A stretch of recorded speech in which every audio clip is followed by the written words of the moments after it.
মানুষের মুখ হলো পৃথিবীতে একমাত্র জায়গা যেখানে অমৃত আর বিষ একসাথে বসবাস করে। প্রেমের জন্ম হয়েছে অভিনয় থেকে, তাই যে যত বড় অভিনেতা সে তত বড় প্রেমিক।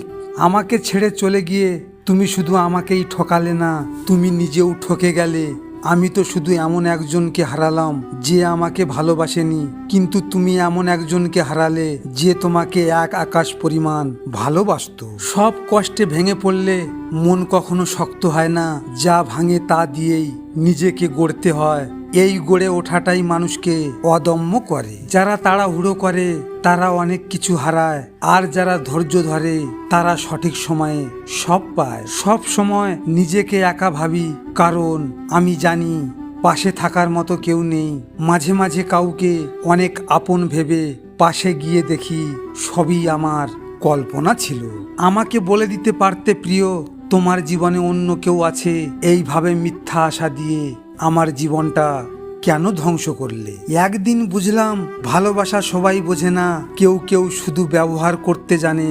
আজ সে নেই, কিন্তু তার দেওয়া কষ্টগুলো এখনো প্রতিদিন আমার সাথে থাকে। বদলে যাওয়াটা আমার অপরাধ নয়, ওটা তো তোমার দেওয়া দান। অভিযোগ করছো আমি বদলে গেছি, শুনে হাসি পায় জানো। আমি শখ করে বদলাইনি, আমাকে বদলে যেতে বাধ্য করেছো। আমার বর্তমান রূপটা দেখার আগে আয়নার সামনে নিজেকে প্রশ্ন করো, তুমি আমার সাথে ঠিক কি কি করেছিলে? উত্তরটা পেলে বুঝবে এই আমিটা আসলে তোমার ওই অবহেলার সৃষ্টি।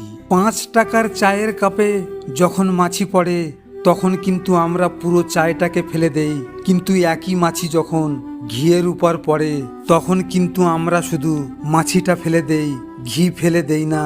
এত অ্যাপ এই সমাজের, যার দাম সবচেয়ে কম তাকে কিন্তু সবাই ফেলে দেয়। তাই সময় নষ্ট না করে নিজেকে একটু দামি করে তুলুন, যাতে সমাজে আর কেউ আপনাকে ফেলে দিতে না পারে।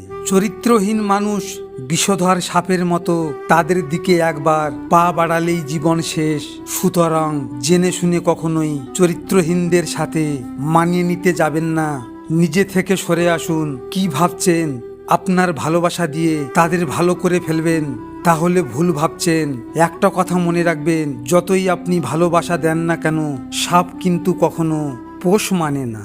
লজিক মোটিভেশন থেকে আমি গোপাল।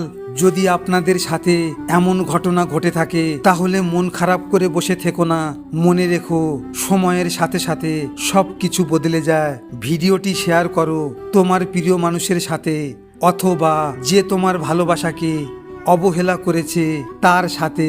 হয়তো তুমি এই কথাগুলো তার সামনে বলতে পারবে না, তাই এই ভিডিওটির মাধ্যমে তুমি তোমার মনের কথাগুলো তাকে জানিয়ে দাও। সব শেষে তোমরা ভালো থেকো, নিজের খেয়াল রেখো। ধন্যবাদ।